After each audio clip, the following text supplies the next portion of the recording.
Som. Meus irmãos, mais uma vez, vamos dar continuidade nesse tema.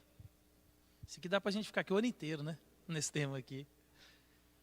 Eu queria só fazer algumas observações. Eu fiquei enrolando mais para a gente tentar atender o maior número de gente possível, né? Mas às vezes as nossas expectativas se frustram, né? Um conteúdo que é extremamente libertador para nós, conhecer um assunto que a gente percebe como é uma realidade da nossa vida, né? Deixa eu já deixar um negócio organizado aqui para a hora que chegar. Você vai ficar aí, Rose? Se precisar de um versículo aí, tá no ponto? Ah, então beleza. Então abre aí, Provérbios 29, 25.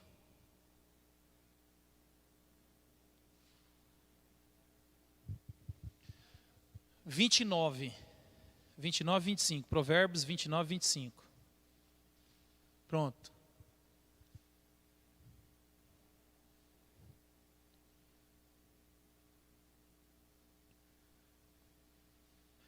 Usa a NVI aí, que no meu esboço aqui está na NVI. Ó! Viu por que é bom ter várias traduções? Meus irmãos, então, dando continuidade nesse tema que eu particularmente gosto muito, porque mostra a nossa alma como é, né? Os nossos temores, os nossos medos, e tratar de temor de homens é uma coisa, parece que tão distante de nós. Às vezes a gente não tinha a ideia, o discernimento do que seria isso. Mas o temor de homem nada mais é do que a gente viver em função de agradar pessoas. E quando a gente começa a pensar nessas coisas, a gente vê tanto que a gente é refém disso, né? Então, o temor de homem está ligado a essa vida de agradar as pessoas. Outra coisa que acontece muito na nossa vida, eu espero que o número de pecadores, né, hoje Iraci, esteja entrando no nosso time, Danilo, né? A questão da busca por aprovação. Isso aqui parece que é uma coisa muito latente na nossa vida. A gente busca a aprovação das pessoas constantemente. Busca a aprovação dos que estão perto, dos que estão longe, ou daquelas pessoas que a gente nem conhece. E hoje em dia se mostra tão sadio ou camuflado esse pecado, né? De você ser bem sucedido e de você mostrar para as pessoas aquele mundo velho de coisas, mas na verdade talvez esse problema é o nosso temor a homens e essa busca pela opinião, né? Essa ideia de que as pessoas sempre têm de estar felizes com a gente, né? Pessoas que buscam elogio, reconhecimento. Tem gente que faz qualquer coisa no trabalho, em casa, né? E na igreja, a pessoa, ela não faz para a glória de Deus, por quê? Porque ela busca um elogio, um reconhecimento. E se ela percebe na vida dela que qualquer coisa que ela vai fazer, se não tem um holofote, ou se ela não vai ficar em evidência, ela desanima. Não, o que eu ganho com isso? Não ganho nenhum elogio. Isso, meus irmãos, é temor de homens. Timidez é pecado, eu descobri isso há pouco tempo. Eu sou um cara tímido, às vezes não parece, mas eu sou tímido, né? É porque a gente que vai desenvolvendo relacionamento, mas eu sou extremamente tímido. E eu descobri que esse negócio é pecado. Timidez é pecado, né? E timidez também está ligado a esse pecado de temor de homens, né? O que as pessoas vão pensar? Isso é muito, muito comum, né? Trazendo aqui uma terminologia mais da psicologia, a gente ouve muito, né, complexo de inferioridade, temor de homens. Né? A psicologia tentando dar nomes, né? Baixa autoestima, está ligado a temor de homens. Né? Aquela pressão do grupo, né? Codependência, carência. Isso são nomes que a psicologia vem dando para esse tipo de pecado. Né? Carência, fome de amor. Meus irmãos, quando a gente começa a estudar a Bíblia, pensando assuntos assim, a gente vê quem nós somos, né? Como nós somos vulneráveis. Né? Então, a expressão, meus irmãos, temor de homem, ela implica em algo negativo. E isso realmente, na maioria das vezes, é verdade. Mas nem todo temor de homem, era isso que eu queria falar um pouco na introdução, para depois a gente fechar e dar a solução. Mas nem todo temor a homens, né? O temor do homem é necessariamente pecaminoso. Por isso que eu queria elencar algumas coisas aqui, porque senão a gente sai de um extremo e vai para outro, e aí você não se livra do temor de homens, porque aí você cria uma confusão, né, de algumas coisas que a Bíblia nos chama. Porque nós vamos ver aqui, abre aí, Rose, Provérbios 10:1. Nós vamos perceber que a Bíblia, ela nos chama e nos ordena, de alguma maneira, em doses, né, seguras, de viver para agradar as pessoas. Há uma dose correta de vida que nós devemos, né, prestar atenção. Por isso que é 10:1, Provérbios. Por isso que é interessante a gente conhecer as Escrituras e a sabedoria bíblica, porque às vezes a gente quer uma resposta muito cirúrgica, e às vezes a Bíblia dá, né? Pastor, fazer sexo antes do casamento é pecado? É, ponto.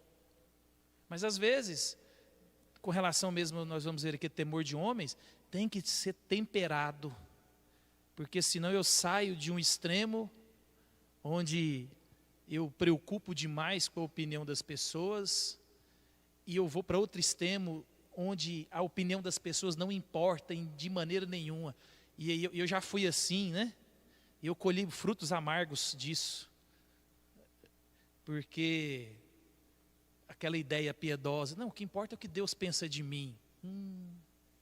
E nisso a gente fala mais do que deve, confronta às vezes, né? Então assim, você sai do extremo, onde a opinião das pessoas é extremamente importante, e você vai para outro extremo, onde a opinião das pessoas que se dane.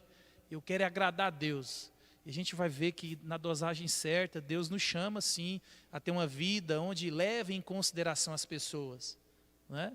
O próprio apóstolo Paulo, ele escrevendo aos Romanos, escrevendo aos Coríntios, né, com relação à comida, com relação à carne, ele nos chama a observar essas coisas. Olhe para o outro. Às vezes a gente se priva de algumas coisas para agradar os outros, isso é bíblico. Então, Provérbios 10:1, nós vemos aqui os filhos, eles são aconselhados a alegrar os pais. Nós como filhos, nós também temos filhos. Né? O filho sábio dá alegria ao pai, o filho tolo é a tristeza da mãe. Então, nós somos pais, nós somos filhos, e a Bíblia nos chama, nos aconselha a ter uma vida onde a gente busca essa alegria dos nossos pais como filhos. E ensinar os nossos filhos também nessa dinâmica. Romanos 13:1-3, texto extremamente conhecido de todos nós. Então, Deus aqui, ele coloca as autoridades, a justiça dos homens, as autoridades humanas, e elas também devem ser temidas. Você vê que Paulo escreve, todos devem sujeitar-se às autoridades governamentais, pois não há autoridade que não venha de Deus. As autoridades que existem foram por ele estabelecidas. Portanto, aquele que se rebela contra a autoridade está se colocando contra o que Deus instituiu, e aqueles que assim procedem trazem condenação sobre si, pois os governantes não devem ser temidos, a não ser pelos que praticam o mal. Então, você quer viver livre de medo e da autoridade? Pratique bem e ela te enaltecerá. Então, a gente vê que a autoridade ela deve ser temida, principalmente quando alguém vive fora do padrão. Há um temor aqui prudente, há um temor que Deus chama a atenção, né? Há um temor onde busca a alegria dos pais, há um temor onde busca, né, essa observação daqueles que Deus colocou na nossa vida para estabelecer. Eu estava até falando com o Valdeir há pouco tempo que o meu problema com o pessoal da rádio, né, naquele programa de WhatsApp, é que a impressão que passa para quem está ouvindo, pode não ser a intenção deles, mas é a impressão que eles passam, né? É que parece que todo mundo que está lá preso é um coitado, injustiçado, e está todo mundo aqui fora orando, se levantando a igreja e os familiares se mobilizando tudo, porque eles estão lá sendo injustiçados. E ninguém, às vezes, abriu o entendimento de que foi Deus que usou os homens para colocarem vocês aí. Porque vocês viveram do jeito que quiseram. Então tem uma justiça, tem a autoridade colocada por Deus. Então, converteu, regenerou dentro da cadeia, 30 anos que você pegou, amém. É 30 anos que você vai ficar lá dentro. É vontade de Deus. E Deus está nesse negócio.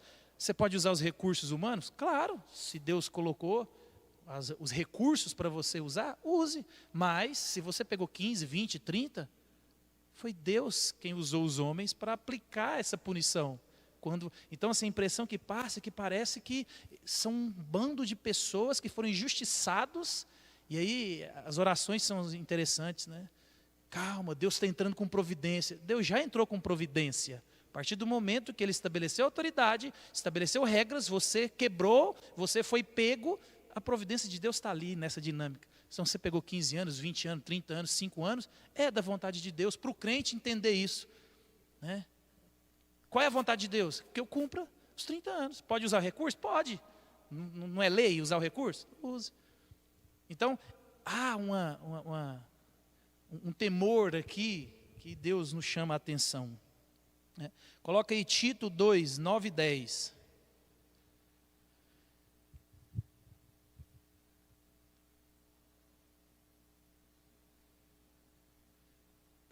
Aqui, meus irmãos, Deus também nos alerta e chama nós, né, os empregados,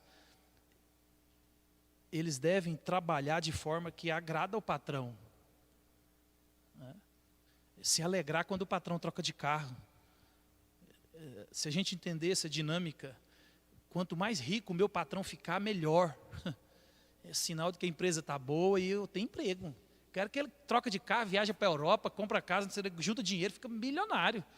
Enquanto isso aqui, a gente vai usando os recursos, vai estudando, vai aperfeiçoando, né? Então é bíblico. Eu não vou ler o texto, não para a gente não demorar, mas agradar o patrão, aquele que Deus usa para trazer o sustento para a sua casa. E 1 Coríntios 7, que essa daqui é um clássico.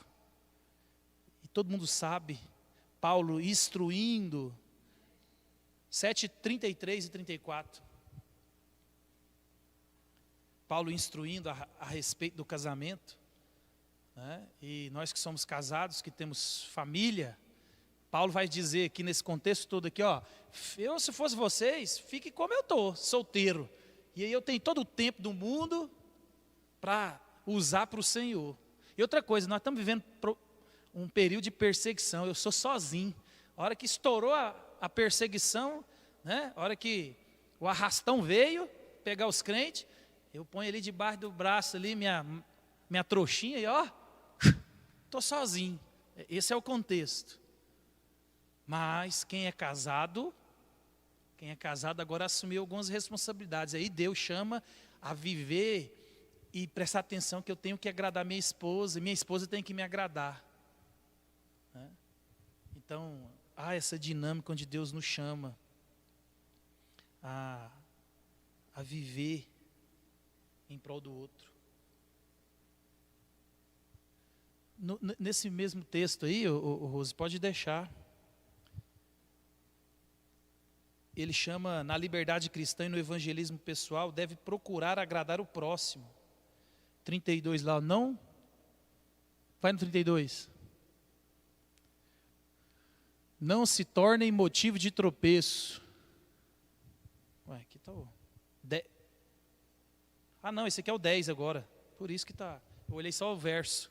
O verso é o mesmo, mas é o capítulo 10. Mas eu vou ler aqui, ó. Não se torne motivo de tropeço nem para judeus, nem para gregos. É aquilo que a gente fala, na liberdade cristã, eu como crente, né, no evangelismo pessoal, na vida que eu deixo as pessoas observarem, eu devo procurar agradar. Também eu procuro agradar a todos. Paulo tem nos chamado e nos exortado. Então, essas aqui são algumas orientações, meus irmãos. E como a gente pode ver, querer alegrar as pessoas ou buscar a aprovação delas, né, temê-las num certo e honrá-las em num grau correto, é uma coisa boa e Deus nos chama a fazer isso. Né? Então a atenção aqui é para nós não sairmos de um extremo e ir para outro. Esse é o cuidado, é aquela sabedoria bíblica, né, que a gente vai adquirir na maturidade cristã. Acontece isso muito quando a gente vai para o seminário, né? No seminário a gente vê isso, ou qualquer irmão que começa a fazer um curso teológico, isso é raro. A pessoa sai de um extremo e vai para outro. Aí com os anos ele vai equilibrando. Por isso que não pode parar. Senão se você parar, você sai de um extremo e vai para o outro, você fica lá e aí, misericórdia. Então é isso, meus irmãos. Esse cuidado que eu queria chamar a atenção para nós aqui com relação a isso, né? Nós temos que tomar muito cuidado, porque às vezes nessa dinâmica da vida vivida,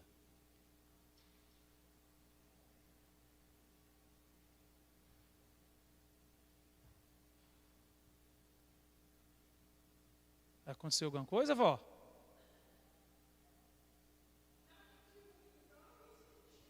Ah, até assustei. A senhora chegando nesse horário, falei, vai. Bom dia. Eu até fiquei preocupado porque eu vi a senhora chegando ali. Eu falei, misericórdia. Não, que na hora. Vou até beber uma água ali, porque a hora que a senhora chegou ali, eu falei, meu Deus do céu. E a senhora entrou rápido, eu falei, ai, ai, ai. Falei, vou até tomar água aqui. Não, amém. Um dia a avó me ligou. Um dia a avó acordou de madrugada e me mandou uma mensagem, eram umas 4h30 da manhã. Rapaz do céu, eu gelei a espinhela todinha. Aí a avó só estava dando bom dia, né, vó? Aí eu falei, vó, pode mandar bom dia, vó, mas manda depois das 6. Porque senão me mata. Acorda com o celular e vê aquele negócio às 5 horas da manhã, você fala, meu Deus.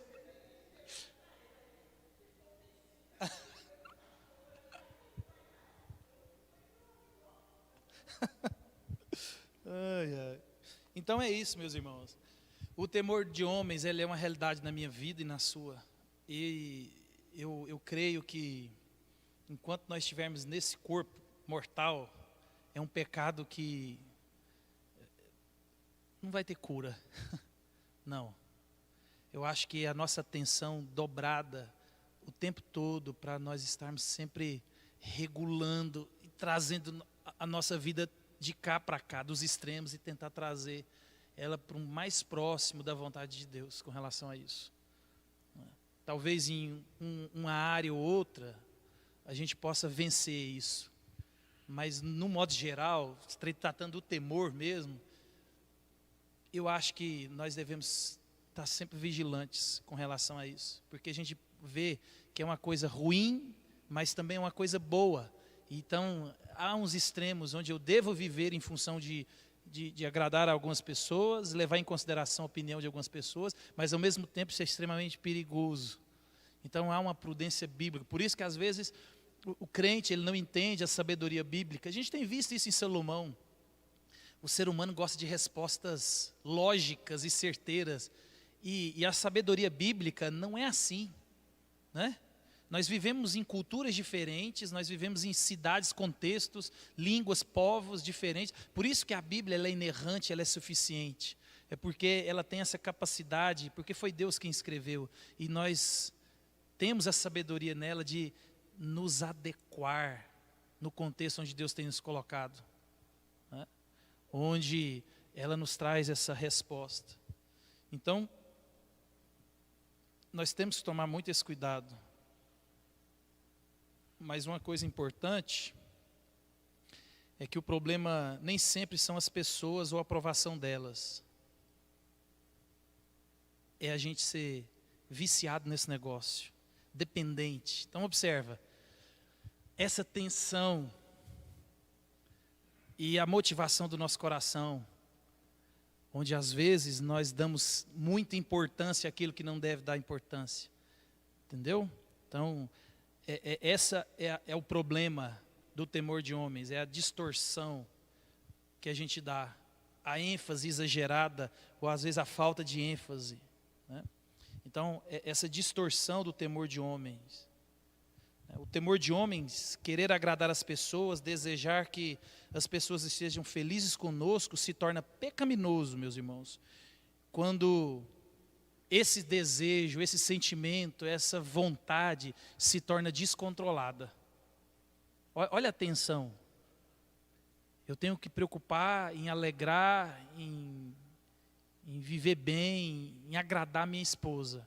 Mas ao mesmo tempo eu não posso fazer disso a motivação da minha vida.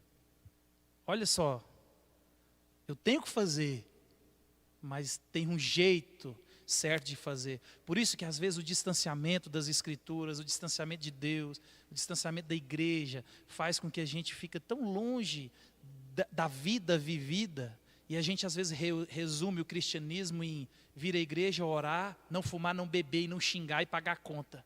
O cristianismo não é isso. Isso aí, o ímpio, né, um cara cheio do demônio, o filho de Satanás faz, às vezes melhor do que a gente. Ele é mais moral, mais ético que muitos crentes.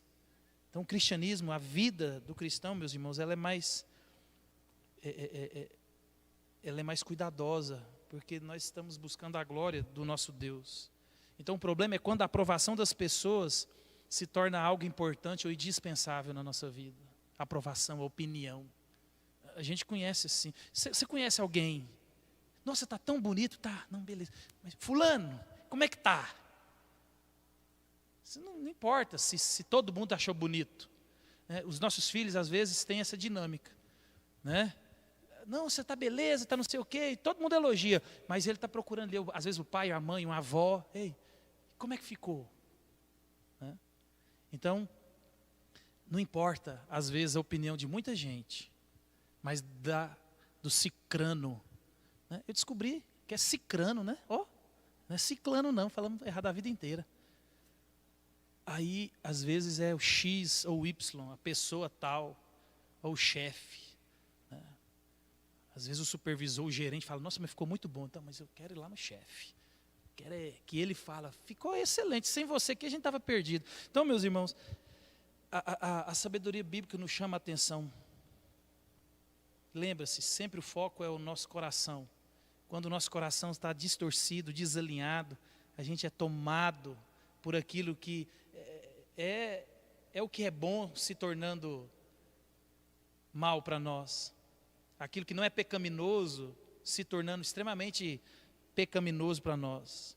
Então, a distorção, meus irmãos, do temor de homens, ela geralmente se manifesta de duas maneiras, que é o desejo insaciável por aprovação ou o medo insustentável de rejeição.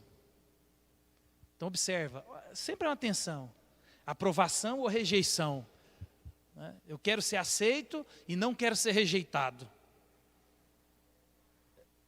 Então, não é fácil. E a chave para o diagnóstico está no desejo insubstituível. Ou seja, eu quero ser aprovado, eu quero aprovação e eu não quero ser rejeitado. Você vive em função disso. Então, tudo que você faz na sua vida é com isso em mente. E às vezes, por isso que é interessante a gente ter essa sabedoria bíblica, porque às vezes a gente não tem esse entendimento, mas faz isso. Por isso que a Bíblia e a palavra de Deus é a única que pode, e é o que o Espírito Santo faz, é ela abrir os nossos olhos com relação à nossa vida. Bicho, eu faço isso aqui. Quando o nosso coração é enganoso, a Bíblia diz, é porque às vezes a gente faz isso aqui e a gente não vê que é mal para nós, que desagrada a Deus. Observa, por isso que o coração é enganoso, porque às vezes a gente está fazendo aquilo que é bom. E a gente viu isso aqui. Há uma aprovação de Deus, mas ao mesmo tempo há uma desaprovação de Deus, porque a gente desregulou a dosagem. A gente dá ênfase onde não é para dar ênfase. E aquilo que era bom, aquilo que melhorava o casamento, o relacionamento dos pais com os filhos, o relacionamento na empresa, os relacionamentos, destrói, às vezes, a nossa vida, porque a ênfase é exagerada. Né? Pessoas que às vezes passaram por alguns traumas, a gente faz aquela massa, me conta um pouco da sua vida passada. Então, meus irmãos, em Cristo, isso tem que ser levado em consideração? Tem, né? O problema é porque às vezes a gente tira o foco da nossa culpa e coloca no outro. Então, nós temos que extirpar essa ideia de que você é assim por culpa do pai. Eu sou assim por culpa da minha mãe. Eu sou assim porque eu fui abusado. Eu sou assim porque eu fui maltratado. Eu sou assim porque eu fui... E quem fez isso que me transformou nisso? Não. A culpa é sua de entender e não liberar o perdão e de não caminhar na direção contrária. Ninguém é responsável pela sua atitude. Ninguém é responsável. Na verdade, ninguém é culpado. Talvez a pessoa seja responsável. Eu estou preparando o sermão para pregar no encontro de casais, a questão da área sexual. Né? A esposa e o marido não é culpado por você adulterar, por você acessar pornografia. Não, mas ele é responsável por cuidar de você nessa área. Ele é o guardador, ela é a guardadora. Então, o cônjuge é o protetor da área sexual um do outro. Quando alguém não cumpre a sua responsabilidade, ele deixa o outro vulnerável. Mas quando o outro peca, é culpa dele. Ele pecou porque quis. O problema é dele. E às vezes a gente pega o pecado do outro e fala assim, eu sou assim por culpa sua. E essa não é a realidade. Tem uma responsabilidade? Tem, mas a culpa é sua, você fez porque você quis, você é livre. Você não foi algemado, ninguém colocou uma arma na sua cabeça para fazer aquilo que você sabe que não deveria fazer. Né? Então, meus irmãos, esse medo de rejeição, ou essa insaciável desejo de aprovação é perigoso demais para nós.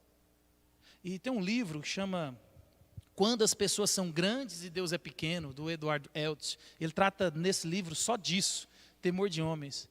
Tem que ler, não tem jeito, né? A gente só vai usar algumas dicas dele aqui, e ele traz e oferece uma pequena lista aqui de perguntas que são interessantes para a gente diagnosticar na nossa vida.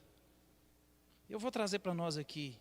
E ele faz algumas perguntas para a gente diagnosticar se a gente tem esse problema, esse medo de rejeição, essa busca de aprovação. A primeira que ele faz aqui é, você já lutou com a pressão do grupo? Você já se sentiu obrigado a fazer algo porque todo mundo faz?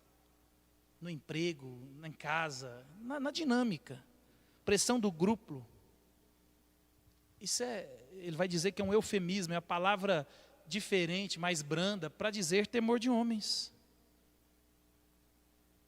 A pressão do grupo pode estar escondida e ser revelada de formas mais adultas. Ou pode estar camuflada por um círculo, por um currículo impressionante. Olha que interessante. Pressão do grupo. Olha que legal você se aperfeiçoar, você fazer pós-mestrado, ser um excelente profissional, ser bem-sucedido na área que você está atuando. Talvez você pode estar escondendo um temor de homens. Você escondendo atrás do seu sucesso. Aquela imagem de, olha onde eu cheguei. Principalmente nós que viemos de famílias normais.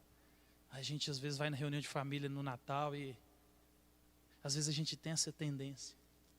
Então a gente tem que orar constantemente para saber se aquilo que é bom, buscar, aperfeiçoar, onde Deus tem nos colocado, se isso não é uma motivação primária de medo, de rejeição ou de busca de aprovação. Vamos embora, que senão a gente não vê as listas todas, né? Você vive, olha que interessante, isso que eu até assustei quando eu li. Você vive super atarefado? Acha difícil dizer não, mesmo quando a prudência indica que é isso que que deve ser dito? Você vive querendo agradar todo mundo com seus esforços? Observe, a gente tira o foco da sabedoria. Viver para agradar a Deus, meus irmãos, é só através da força do Espírito.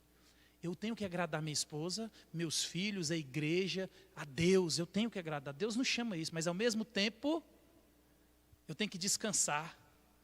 Que horas que eu tenho que desligar aqui, ligar aqui? Isso pode ser um sinal que eu estou buscando aprovação ou medo de rejeição. As pessoas fazem muito isso. Não, eu tenho que fazer, porque se eu não fizer, o que eles vão pensar de mim? E aí a gente vê como é que acontece. Você faz muita coisa e tudo mal feito. Porque, meu amigo, não tem como fazer tudo. Não tem jeito. Né? Às vezes a gente vê os coaches falando assim, se você não está conseguindo, dorme menos. Oi, tá doido. Né? Se você soubesse o risco que é de você não dormir no mínimo 7 horas por noite, o risco de infarto aumenta um percentual altíssimo. E as pessoas às vezes deixam de dormir porque, dorme menos. Não existe isso. Deus mandou dormir. Nós somos feitos para dormir de 7 a 8 horas. Assim que Deus criou. Então, há um percentual de horas. Então, observe. Às vezes a gente vai acumulando tarefa demais. Aí a gente não assume ministério, ou a gente assume ministério demais. Né? Olha. Por isso que é bom, meus irmãos, a gente está sempre pedindo conselhos. Eu tenho essa impressão. O que você acha disso? Estou pensando isso. Será que Deus... O que você acha? Porque às vezes quem está na arquibancada, nos assistindo, tem uma visão melhor, ele tem uma visão do jogo aberto. Às vezes a televisão, por exemplo, ela mostra só o lance, né?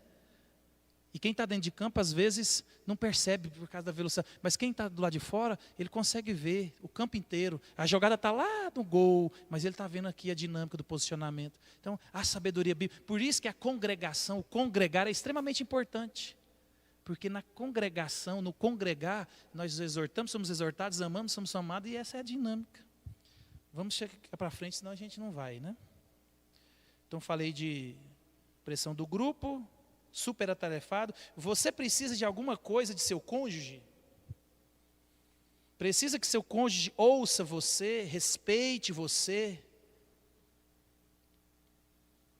Né? Nós que somos homens, a gente tem uma necessidade de respeito. Por isso que Paulo, em Efésios, vai dizer, ame a esposa, há uma necessidade inerente dela de amor, ser amada. E há uma necessidade nossa de ser respeitado. Tem até um livro, Amor e Respeito. Há uma necessidade. Só que a ênfase que nós damos, às vezes a ênfase que a esposa... Mas isso também acontece ao contrário, viu? Não é só uma prerrogativa de homem ou de mulher, mas... a ênfase que nós damos em ser amado. Ei, não está me vendo aqui não? Às vezes a gente vê principalmente mulheres em ambientes sociais. Elas acham que o marido é só delas, ou os filhos são só... Né? Acontece com os homens também. Às vezes a gente exige tanto respeito. Né? É um sinal que a gente pode estar buscando aprovação ou medo de rejeição. Com certeza Deus se alegra quando há uma boa comunicação e respeito mútuo entre os cônjuges. Mas para muitas pessoas o desejo por essas coisas tem raízes em algo fora do plano de Deus para os portadores de sua imagem. A menos que você compreenda os parâmetros bíblicos do compromisso conjugal, seu cônjuge irá tornar-se alguém a quem você teme, ou quem você busca aprovação ou realização. E aí, o que acontece? O seu cônjuge, que era o seu parceiro, te controlará. E aí nessa dinâmica, o cônjuge, ele toma o lugar de Deus na minha vida e na sua. Porque a vida minha e sua, o que eu faço ou o que eu deixo de fazer, tem que passar pelo crivo do cônjuge. Se não é Deus, Então observe, tanto que a gente precisa da sabedoria bíblica para não transformar aquilo que Deus nos deu, isso que o homem fez. E isso que é o pecado, meus irmãos. O pecado é distorcer a imagem de Deus. E às vezes a gente espera o diabo de maneira feia, um monstro com tridente. Não. O falso profeta, né, a bolsa da Louis Vuitton, o meu anel aqui, que parece que é de ouro, mas é de lata. É isso que o diabo faz, é isso que o pecado fez. Ele tem uma aparência de santo, uma aparência de piedade, ele tem uma aparência de bom, mas é mau. E a gente olha assim, ó, por isso que os olhos espirituais, Deus é quem faz. Por isso que a nossa luta não é carne e nem sangue, é contra principais. Há uma luta espiritual acima disso. Você só entende isso se o Espírito Santo de Deus abrir o seu entendimento. Por isso que é extremamente importante, principalmente na dinâmica do casal, onde às vezes Deus abriu seu entendimento e não abriu do outro, minha amiga, oração dobrada, cuidado dobrado, amor dobrado. Porque se Deus abriu o seu entendimento, você tem que esperar para abrir do outro. Né? E ser a esposa, ser o marido, né? Nessa dinâmica toda. Olha aqui, né? Outra, a autoestima é um problema crítico para você? A gente vai dar uma aula depois sobre só autoestima, tem um livro também. Você viu que dá para a gente ter muita coisa, né? Dá para ficar a vida inteira. Autoestima. A autoestima é um problema crítico para você? Essa é uma das expressões mais comuns do temor de homens. Se a autoestima é um tema que se repete na sua vida, há uma grande possibilidade de que sua vida gire em torno do que os outros pensam. Aí você acata ou teme a opinião delas? Você busca seu senso de bem-estar e de identidade na opinião das pessoas. A sua autoestima ela é regulada não por aquilo que Deus diz, mas por aquilo que os outros dizem. Observa o que é idolatria. Olha, eu quero que vocês prestem atenção nisso. Como a gente pode estar em pecado, achando que está fazendo tudo certinho. A gente tira o foco de Deus. Né? Você lembra, a gente deu essa aula, responder aquela pergunta, quem eu sou, quem Deus é. A gente deu o exemplo, né, de Saul, que Samuel fala para ele, por que você fez isso? É porque eu temi as pessoas, o que eles iam pensar de mim. Os espias entram para espiar a terra, e eles falam para todo mundo, né? Nós somos como formigas, gafanhotos, ou seja, quem eu sou? Eu sou nada, sou ninguém. Eles são gigantes, nós estamos perdidos. Essa autoimagem que a gente deixa de olhar para aquilo que Deus diz. E Deus fala, você é filho, você carrega a minha imagem, você agora é portador do meu espírito. Você tem o Espírito de Deus, você é filho amado, você consegue, mas não. A gente quer a aprovação daquilo que a gente... Então, observe, meus irmãos, eu quero ampliar para a gente aprofundar nessa dinâmica, para você entender, tanto que às vezes, por isso que eu vou bater na tecla, a gente não perde salvação, não existe isso na Bíblia, mas eu quero que você entenda como é difícil as pessoas entenderem se são salvas ou não, porque se a gente não aprofundar o Evangelho, as pessoas ficam aqui na superfície achando que estão agradando a Deus e são salvas e vivendo assim, ó. E Deus nunca foi levado em consideração. Pode falar, minha irmã. Pode participar, quem quiser.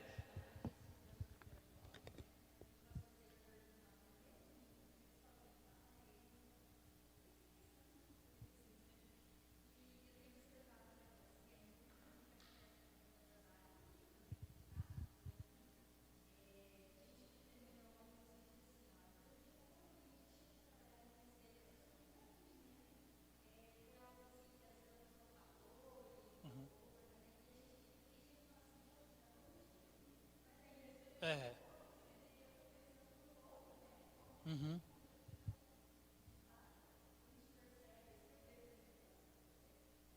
E por isso que, meus irmãos, isso é muito sutil. Por isso que a nossa vida, né, ela passa por isso tudo. A dinâmica da vida vivida, ela exige relacionamento. E o pecado fez isso conosco, ele nos estragou, nos entortou. E o que o Espírito faz, né, de Deus na nossa vida é nos consertar. Por isso que agora em Cristo nós somos o quê? Nova criatura. Nós nascemos de novo. Então a gente tem que abandonar essas práticas. E às vezes, nós vamos ver isso aqui, algumas das nossas práticas são hábitos. E hábitos devem ser trocados, abandonados. Por isso que a questão da fé e de crer em algumas coisas é fundamental. Você crê em Cristo? Creio. Você crê que Deus pode fazer tudo? Creio. Então por que às vezes a gente trabalha a mais? Faz o esforço que é só de Deus. Por exemplo, Rebeca. Imagina, meu irmão, imagina Deus falar para você, você vai ter 2 filhos, o segundo vai ser o maior. Ele que vai ser abençoado. Deus quebra o protocolo, porque é o primogênito que era para ser abençoado. Mas Deus é Deus, Ele faz o que Ele quiser. Ele é Deus. Ele fala assim, ó, eu vou quebrar um protocolo aqui, eu vou avisar para vocês. Mas para que Deus faz isso? É para que o pai e a mãe colocassem na cabeça dos filhos e que, ó, Deus quebrou o padrão, mas olhe para o plano de Deus, Deus sabe o que Ele está fazendo. Você, primogênito, ame seu irmão porque Deus escolheu ele. E você, segundo, não seja arrogante, soberbo, porque Deus te escolheu. E os pais amam os dois, cuidam dos dois, cuidam do coração dos 2 filhos. Mas foi isso que aconteceu? Não. A Bíblia diz que um amou o filho, o homem, o pai amou Esaú, a mãe amou Jacó, e a mãe foi dar uma ajudinha. Falou, seu pai vai abençoar seu irmão, corre. Olha, Deus falou que eu vou fazer. E ela corre. Ela morreu sem ver o filho. Viveu o resto da sua vida longe do filho que ela amava. Por quê? Porque ela meteu o dedo onde Deus não falou para ela meter. Deus orientou para você fazer certo, fizeram tudo errado. Fizeram tudo errado. Ai deve ter pensado assim, nossa, e agora o que nós vamos fazer? Vamos cuidar do Esaú aqui, né? Porque Deus não vai fazer com ele, né? Vamos aqui com... Não. Meus irmãos, é só pelo Espírito. É só pelo Espírito, não é verdade? Não é mole não, né? Falei da autoestima. Você alguma vez já sentiu como se pudesse ser apresentado como um impostor ou um grande fracasso? Muitas pessoas que ocupam cargos de liderança, executivos, né? Que traz aquela imagem de ser bem-sucedidos, né? O sentimento de ser exposto é uma expressão de temor de homens. Eles vão descobrir quem eu sou. Então observa, a opinião das pessoas, o medo de julgamento, às vezes importa mais do que a gente imagina. Vou colocar aqui outra aqui para a gente ir adiantando. Você sempre pensa 2 vezes antes de tomar uma decisão por causa do que as outras pessoas poderiam pensar? Você tem medo de cometer erros que farão com que pareça mal aos olhos dos outros? Então os outros controlam você e dominam você.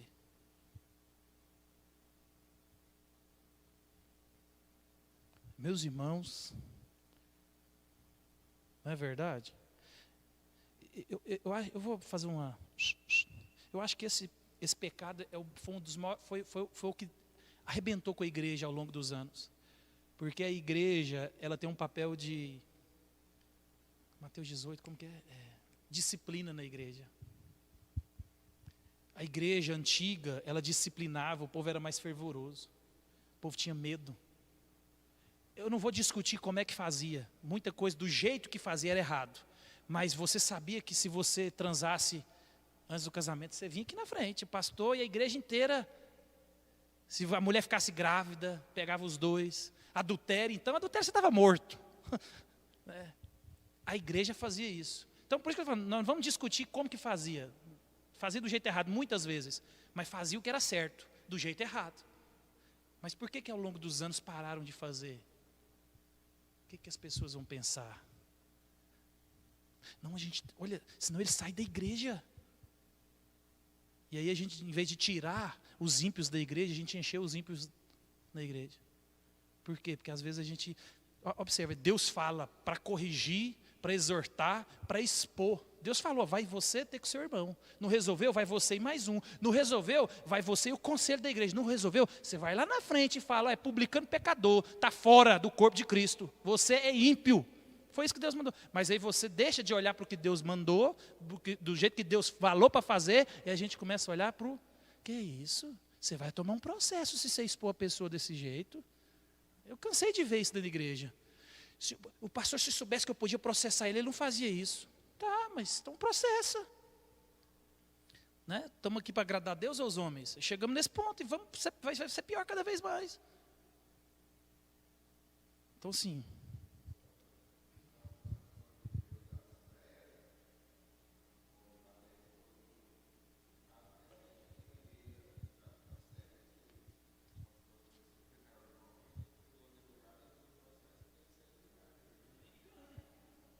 E ganha mesmo. Você está vendo? Olha para você ver. Esse tipo de discussão tinha que ter num conselho de igreja. E agora, pastor, o que nós vamos fazer? O cara processou. Meu irmão, vamos pagar os 100 mil. Vamos negociar, vamos pagar os 100 mil e amém por isso. É sinal que nós estamos fazendo o que é certo. E se outro processar? Não paga 200 mil, 300 mil, nós vende o templo. Não é, ué. O que Deus mandou fazer? Irmão, aqueles que querem viver piedosamente serão perseguidos. Deus falou. Deus falou, se você quer ser crente, se prepara para ser perseguido, para ser esculachado, para ser maltratado, para ser difamado. Olha, Deus falou, você vai ser difamado, as pessoas vão falar mentiras a seu respeito. Mas aí você está preocupado com a opinião das pessoas. Então, o que as pessoas vão pensar de mim, pastor? Que pense. Por isso que eu estou falando da gente, olha, a idolatria está nisso, é você tirar o poder que só Deus tem e coloca nas pessoas. Então a pessoa tem poder de controlar você. Aí aquele medo de rejeição, aquele busca por aprovação, é o que quer controlar a nossa vida, e não aquilo que Deus disse. Né? Deus disse, ninguém... Por isso que o discipulado e a vida cristã tem que ser progressiva. Ninguém falou para você que a vida cristã ia ser um mar de rosas. Ninguém falou. Se falou, alguém deixou de te falar direito. O evangelho verdadeiro não vai dizer para você que você não vai ter doença, que você não vai ter problema. Muito pelo contrário. Você era do time do Satanás, agora você vem para o time contra. Você quer que o exército, que agora não te atrapalhava porque você estava no time deles, agora eles vão levantar contra você. Meus irmãos, é muita... Aí, ó, a gente tinha que colocar essa aula de 2 horas, a aula de escola dominical. Eu não fui nem para o meu slide, tem 3 domingos que eu quero terminar. Vou correr aqui, ó. Você fique envergonhado facilmente. Lembra que ele está dando algumas dicas, fazendo algumas perguntas, para a gente detectar esses 2 jeitos que o temor de homens se evidencia na nossa vida, que é o medo de rejeição ou a busca de aprovação. Então ele está fazendo algumas perguntas, né? Você fica envergonhado facilmente?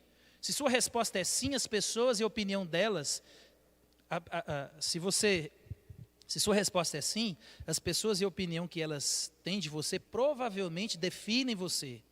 Ou, para usar uma linguagem bíblica, você valoriza a opinião dos outros a ponto de ser controlado por eles. Vou dar um exemplo simples que acontece na igreja. Simples. Simples. Acontece muito em igreja que não tem zelador. E acontece. Faz aquela escala, famílias, faz a escala. Aí sempre tem o fera da faxina, isso é normal. E sempre tem os ruins da faxina, que é também normal. Tem gente que não gosta. Aí o fera da faxina vem aqui, ele tira a teia de aranha, tira o pó. Eu faço isso, se tiver tempo eu faço mesmo. Aí o cara vem cá e tal, igual por exemplo, eu já contei isso para vocês, tinha uma manchinha naquele vaso lá que eu ficava assim, mas não é possível que a irmã não limpa esse negócio aqui. Eu fiquei uns 3 meses incomodado com aquela manchinha no vaso. Falei, não é possível. Eu fiquei caladinho, né? Aí um dia a gente foi fazer uma faxina que eu falei, eu vou lá lavar o banheiro. E eu vou ver o que ele... Quando eu cheguei lá, era uma mancha no vaso. Aí eu falei, ufa, ainda bem que eu não falei nada para ninguém. Só pensei comigo que o Senhor me perdoa. A irmã, né, não consegui tirar. E olha que eu caprichei. Mas às vezes acontece isso. Na limpeza da igreja tem essa dinâmica. Aí o o que vai limpar bem a igreja, chega depois do outro domingo e vai fiscalizar. O ruim de limpar. Porque o ruim de faxina é ruim de faxina. Tem mulher que é ruim de faxina. Tem mulher que queima a água do café. Tem mulher que. Tem homem também que não dá conta de uma cueca. Tem. Né? A gente tem que aprender a viver com esses nossos irmãos. Aí o cara chega e fala: olha lá, ó. O que é isso, pastor? Tem uma teia de aranha aqui, ninguém viu? Coisa tão óbvia. Não, mas às vezes só o seu olho vê.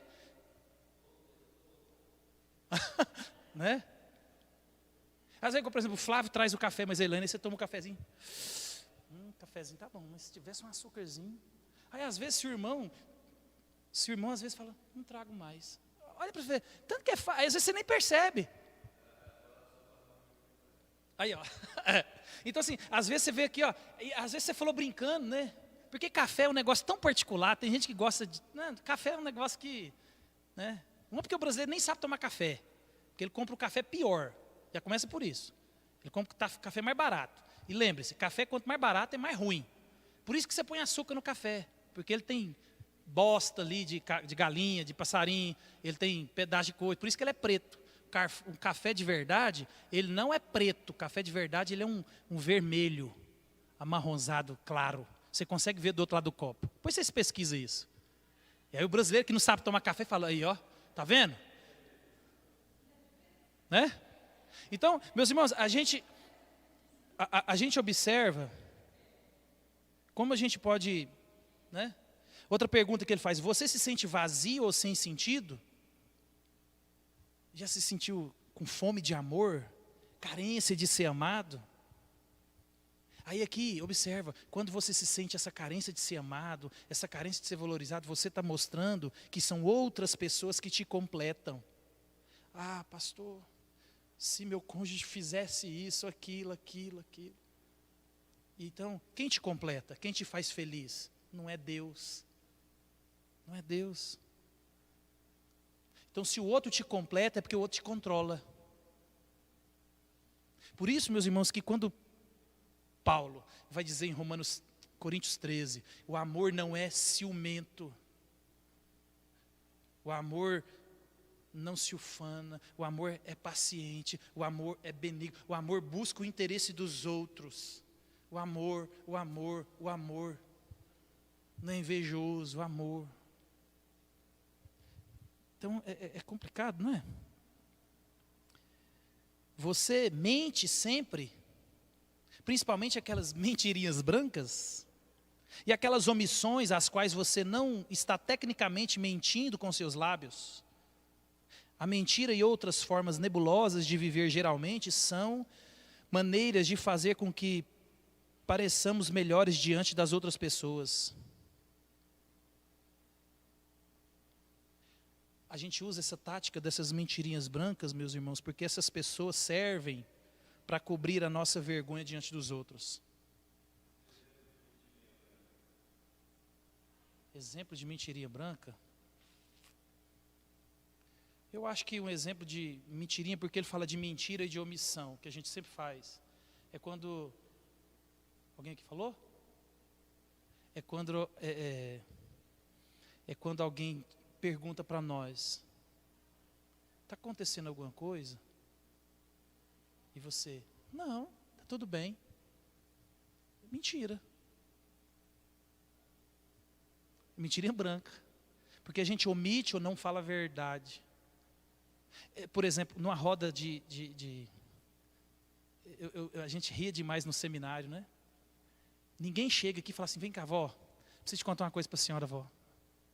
Vó do céu, estava num negócio e eu fiz uma cagada.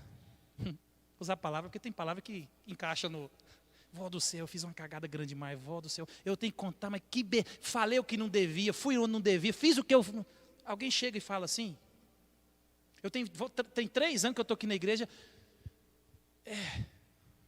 Ninguém chegou e falou: pastor, preciso falar com você, o que foi? Nossa, fiz isso. A maioria está acontecendo isso porque o outro fez isso, e aí por causa disso, dessa situação, eu vivo assim. Então observa a centralidade da coisa, porque nós nos protegemos. Eu sou assim não por culpa minha, eu sou assim porque alguém fez isso comigo. Alguém me levou a fazer assim. Eu sou assim porque meu pai me ensinou assim, minha mãe me ensinou assim. Então, e a gente pega a palavra dos pais ou de alguém, né? Por isso que a palavra não tem poder, meus irmãos, mas ela é extremamente importante, porque às vezes a gente pega uma palavra, a gente pega um ensino e toma aquilo como uma verdade. Ela tem poder? Não tem. Não tem. Não tem. Né? As outras pessoas geralmente deixam você irado ou depressivo.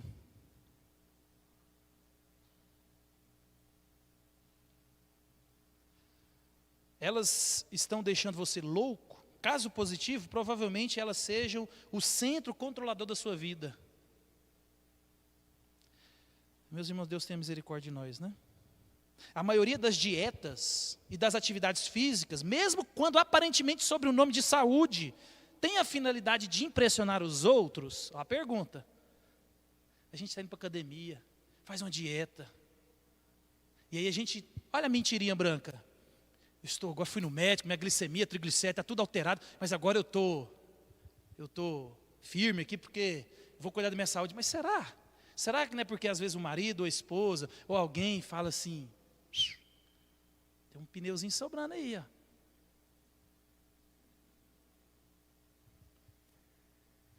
Então, observa, meus irmãos. Não é brincadeira não, né? O desejo pelo elogio é uma das maneiras pelas quais honramos as pessoas mais do que Deus. Elogios. Opinião das pessoas. Nenhuma destas definições se encaixa a você, então pense no seguinte: quando se compara às outras pessoas, você acha que está bem? Você vê que ele pega a gente tudo quanto é jeito aqui, né? Talvez a forma mais perigosa do temor de homens é o temor do homem bem-sucedido. Ó Senhor, abençoa esses pobres pecadores que têm um casamento porcaria, uma vida financeira de porcaria, uma casa porcaria, um trabalho porcaria, uns filhos porcaria, mas eu, Senhor,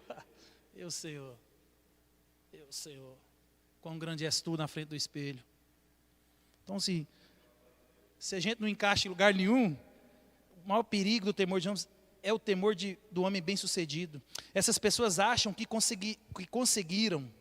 Elas têm mais do que os outros, sentem-se bem consigo mesmas, mas as suas vidas ainda são definidas por outras pessoas, muito mais do que por Deus.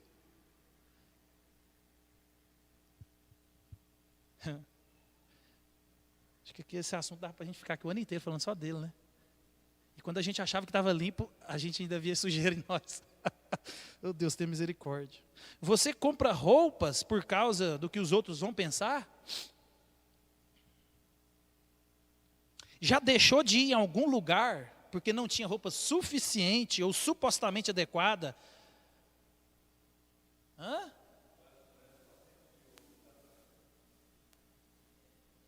Você imagina? Né?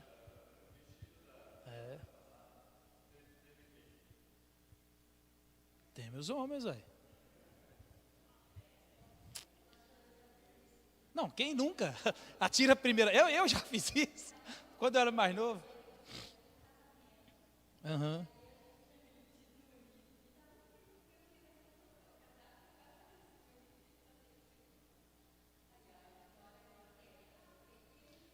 Então, observe, às vezes você, nossa. Ó, eu conheço, né?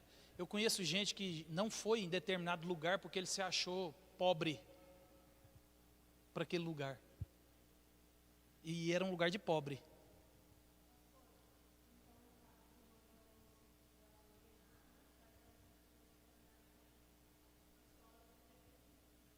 Claro. Por isso que a sabedoria bíblica, ela abre o nosso entendimento. E eu não vou cobrar nem R$1 dessa sessão. Grátis. Já paguei o curso. Então, porque, minha irmã, o que acontece? A terapia tem que ser guardada as devidas proporções. Porque o problema da terapia não é o diagnóstico, é o remédio.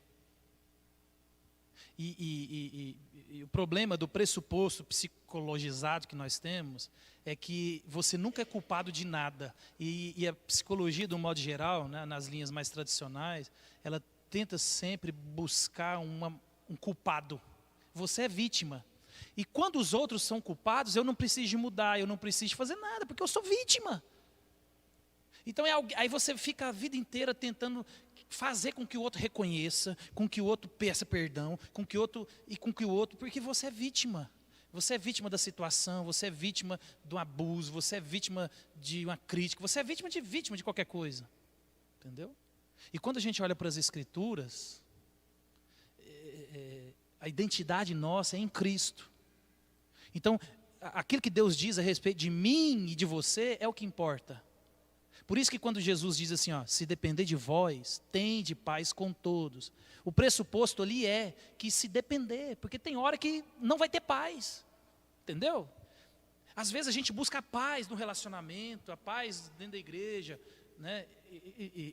Toda essa dinâmica, mas às vezes o relacionamento vai ser rompido porque não só depende de você.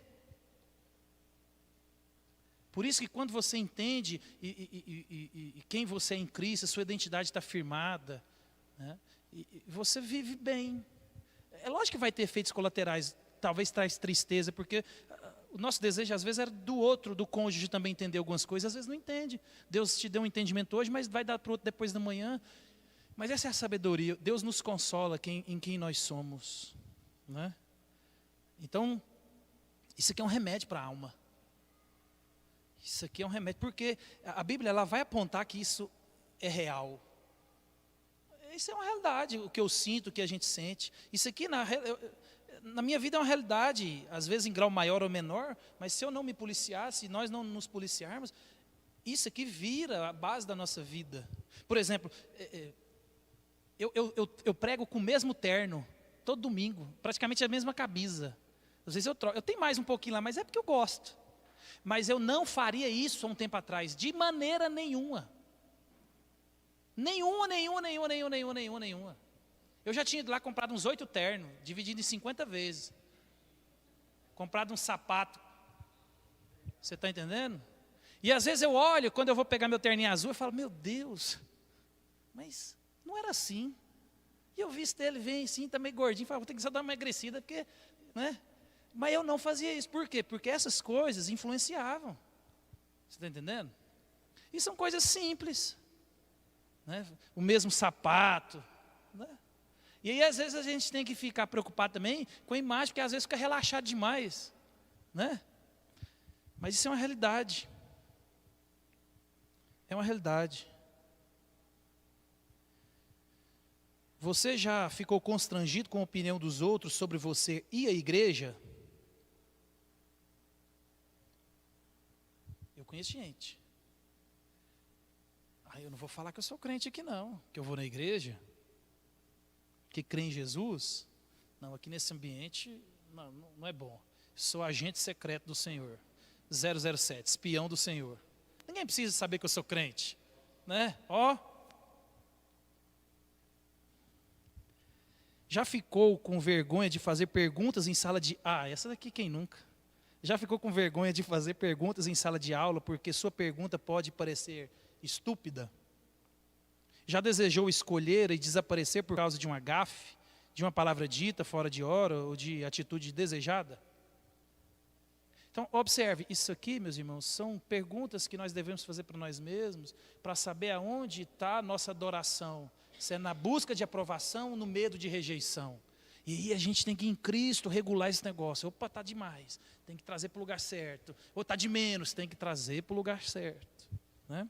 As respostas a essas perguntas revelam se somos ou não controlados pela opinião das pessoas. Temor de homem, quando está distorcido, é tudo isso. Lembre-se, temor de homens distorcido. Desejo por aceitação, medo de rejeição, pressão dos pares, sentimento de inadequação, necessidade de realização e sentir bem consigo mesmo, necessidade de sentir-se amado e muito mais. Escute o seu coração, você tem que se sentir bem. Como? Se não é Cristo na minha vida e na sua, imagina Deus te dar um... Eu fico pensando nas famílias que recebem de Deus um filho especial. Você só tem duas opções. Se alegrar em Cristo e falar, Deus fez assim, eu vou amar Jesus, vou cuidar e... Amém. Porque você pode muito bem cair numa angústia e num sofrimento eterno. Porque às vezes são coisas irreversíveis e aí a sua alegria baseia em quê? Não é?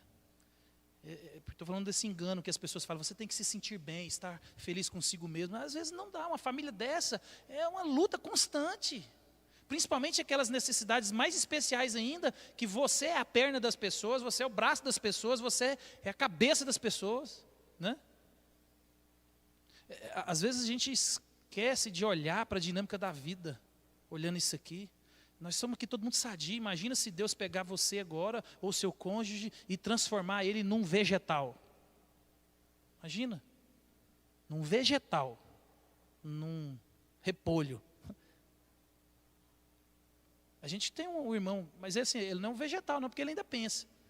Mas ficou muito tempo, né, Valdeir? Um menino sadio, sofreu um acidente e está lá. Tem que ter perna, tem que ter braço, tem que pôr até comida, tem que fazer tudo. A alegria da sua vida vai acabar se isso acontecer? Sexo é tudo no meu casamento. E se você ficar impotente? Conheço um amigo meu jovem, com 50 anos, jovem, bonito, e aí, o casamento acabou?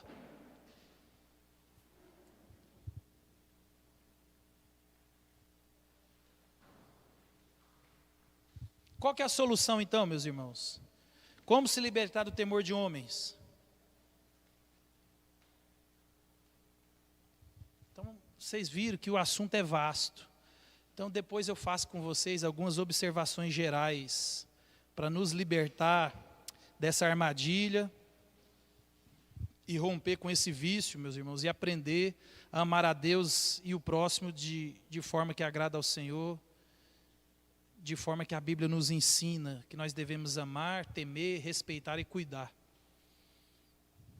Aí põe lá naquele versículo 29, no 29 e 25, Rose, Provérbios. E eu nem mexi nos meus slides. Você vê, eu não cheguei nem na solução do problema. Vocês viram que não é fácil, né? A gente mexer no pecado da gente. Meus irmãos, por isso que a leitura das Escrituras, a leitura de bons livros, tem que ser do DNA do crente. Esse tipo de assunto aqui, você tem que entender que Deus levanta pessoas para pensar esse assunto aqui, ó. Imagina, tem 3 livros excelentes aqui que dá quase 1000 páginas, só disso aqui, ó. Exemplos e mais exemplos, viu, Valdeir? De todos os melhores que alcançam. Então, às vezes a gente acha que a sabedoria bíblica vem assim, ó. Entrou, a gente lembra daquele desenho do Pica-Pau, né? Da fonte da juventude, que ele entrava assim, ó, e aí saía jovem. A gente acha que a sabedoria bíblica é assim. Você entra e sai. Não é assim. Então, depois, não sei, quer que traz as respostas? Mas a gente continua nesse assunto? Dá para continuar? Depois? Dá? Dá? Então, beleza. Não, porque, vocês sabem, se deixar aqui, fica até dezembro. Então, a gente vai.